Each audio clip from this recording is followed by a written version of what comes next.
দেখতে অনেকটা অজগরের বাচ্চার মতো। ছোট ও সরু লেজের সরীসৃপটি দৈর্ঘ্যে ৩ থেকে ৫ ফুট পর্যন্ত হয়ে থাকে। মাথা চ্যাপ্টা, ত্রিভুজাকার এবং ঘাড় থেকে আলাদা। শরীর জুড়ে অনেকটা চাঁদের মতো গাঢ় বাদামি গোল গোল দাগ। দৈহিক এই বৈশিষ্ট্যের কারণে শুকনো পাতা বা ধান ক্ষেতের মধ্যে খুব সহজেই লুকিয়ে রাখতে পারে নিজেকে। বলছে বিশ্বের অন্যতম বিষধর সাপ রাসেলস ভাইপারের কথা, যা স্থানীয়ভাবে চন্দ্রবোরা বা উলুবোরা নামেও পরিচিত। সাধারণত সাপ মানুষকে এড়িয়ে চললেও ঠিক উল্টো স্বভাব রাসেলস ভাইপারের। নিজেকে বিপন্ন মনে করলেই করে বসে আক্রমণের ক্ষেত্রে এটি এত ক্ষিপ্র যে ১ সেকেন্ডের ১৬ ভাগের ১ ভাগ সময় শেষ করতে পারে পুরো প্রক্রিয়া। খেপে গেলে শব্দ করে প্রচণ্ড জোরে, ঠিক যেন প্রেসার কুকারের মতো। রাসেল ভাইপারের বিষ হেমাটোটক্সিক, যার কারণে ছোবল দিলে আক্রান্ত স্থানে পচন ধরে। ছোবলের ৫ মিনিটের মধ্যে ফুলে যায় ক্ষতস্থান। এর বিষ নষ্ট করে দিতে পারে ফুসফুস, কিডনি সহ বিভিন্ন অঙ্গ প্রত্যঙ্গ। বেশিরভাগ সাপ ডিম পারলেও রাসেলস ভাইপার বাচ্চা দেয়। গর্ভধারণ শেষে স্ত্রী রাসেলস ভাইপার সাধারণত ২০ থেকে ৪০টি বাচ্চা দেয়, তবে ৮০টি পর্যন্ত বাচ্চা দেওয়ার রেকর্ডও রয়েছে। একদিকে উচ্চ প্রজনন ক্ষমতা, অন্যদিকে বেজি, গুইসাপ সহ প্রকৃতি থেকে সাপের শত্রু বিলীন হয়ে যাওয়া, সেই সঙ্গে ইঁদুর, ব্যাঙ সহ সাপের পর্যাপ্ত খাবারের উপস্থিতি থাকায় বাড়ছে রাসেলস ভাইপার। চরাঞ্চল সহ বিভিন্ন জায়গায় শিয়াল, বেজি, গুইসাপ, পেঁচা এই প্রাণীগুলো ছিল। এরা মূলত চন্দ্রবড়া বা রাসেল ভাইপার সহ অন্যান্য সাপগুলোকে খেত, তার বাচ্চা সহ। কিন্তু এখন বাংলাদেশের সব অঞ্চলে একটা শিয়াল, গুইসাপ, বেজি দেখা মাত্রই কিন্তু সাধারণ জনগণ এটাকে মেরে ফেলতেছে। তারা জানছে না যে এটির উপকারিতা কী। এর কারণে কিন্তু রাসেল ভাইপারের সংখ্যা এখন বেড়ে যাচ্ছে, কারণ তার কিন্তু খাদক নাই, ইকোসিস্টেমে একটা ব্রেক হয়ে গেছে। দেশে একটা সময় বিলুপ্ত বলা হলেও দেশ জুড়ে এখন মাথা ব্যথার কারণেই রাসেলস ভাইপার। বরেন্দ্র অঞ্চলের বাসিন্দা হলেও সাপটির রাজত্ব এখন দেশের অন্তত ২৫টি জেলায় পৌঁছে গেছে, চাঁদপুর, বরিশাল, পটুয়াখালী পর্যন্ত।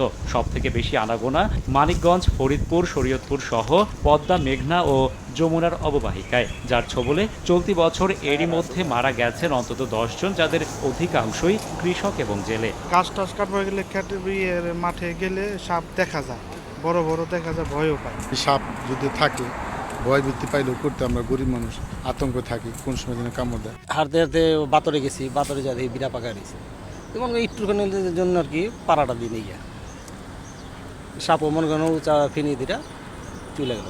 কাজ করি, অনেকে সাপ বাড়ায়, সাপ দেখে অনেক দূর দেয় বা কাউরে কামড় দেয়। এই কামড় দিলে অনেক লোক মারা যায়। আমরা তো কাজ করি, ভয়েই কাজ করি। বাপ দাদা যেভাবে করে গেছে আমরা সেইভাবে করে যাই, খালি পায়া যে কয়টি ইনকামে করি ওই কয়টি যদি আমরা জুতা পেন কিনতে আঙ্গুর যাই, আমরা বউ পোলাভান বাঁচামুখি দিয়ে। পর্যাপ্ত সুরক্ষা সামগ্রী ছাড়া মাঠে কাজ করা এবং সাপে কাটার পর গ্রামীণ জনপদ এখনও ঝাড়ফুঁকের মতো কুসংস্কার থেকে মুক্ত না হওয়ায় মৃত্যুর সংখ্যা বাড়ছে, যদিও উপজেলা পর্যায়ে পর্যাপ্ত অ্যান্টিভেনম না থাকারও অভিযোগ আছে। সর্পদংশনের মূল মন্ত্র হলো আপনি যত দ্রুত হাসপাতালে যাবেন, চিকিৎসা নেবেন, তত দ্রুত এটার সমাধান হবে। এটা কিন্তু আমরা সময় নষ্ট করি, ওজার বাড়িতে চলে যায়, ১ ওজার ২ ওজার বাড়িতে চলে যায়, এবং সর্পদংশনের যেই সব সাইন সিমটমগুলো বিষক্রিয়া হয় সেটা তখন পুরোপুরি প্রকাশ পেয়ে যায়। এবং আরেকটা যেটা করি, আমরা ফার্স্ট এড সম্পর্কে জানি না, রুগীকে হাঁটাচলা করে নিচ্ছি। যখন হাঁটাচলা করে তখন কী হয়, তার ব্লাড প্রেশার বেড়ে যায়, তাই না, তার রক্ত চলাচল বেড়ে যায়, তখন বিষ কিন্তু দ্রুত সারা শরীরে এবং এক পর্যায়ে যায় হার্টে চলে যায়। তখন কিন্তু রুগী কিন্তু হার্ট অ্যারেস্ট হয়ে যায়, তখন কিন্তু সে অজ্ঞান হয়ে যায়। তখন আইসিইউ সাপোর্ট ছাড়া কিন্তু এই রুগীকে বাঁচানো যাবে না, শুধুমাত্র অ্যান্টিভেনম দিয়ে কিন্তু রুগীকে বাঁচানো সম্ভব না। অ্যান্টিভেনম আমাদের উপজেলা পর্যায়ে পর্যন্ত দেওয়া আছে, এবং এনসিডি কর্নার থেকে এগুলো নিয়ে ট্রেনিংও দেওয়া আছে, এবং যে কোনো জায়গায় যেখানে বেশি সাপের উপদ্রব সেই সমস্ত জায়গায় সংরক্ষিত আছে, এবং এনসিডির সঙ্গে যোগাযোগ করলে সেটি পৌঁছে দেওয়া হচ্ছে। দেশে বছরে ৪ লাখেরও বেশি মানুষকে সাপে কাটে, যাদের মধ্যে ৭,০০০-এর বেশি মানুষের মৃত্যু হয়।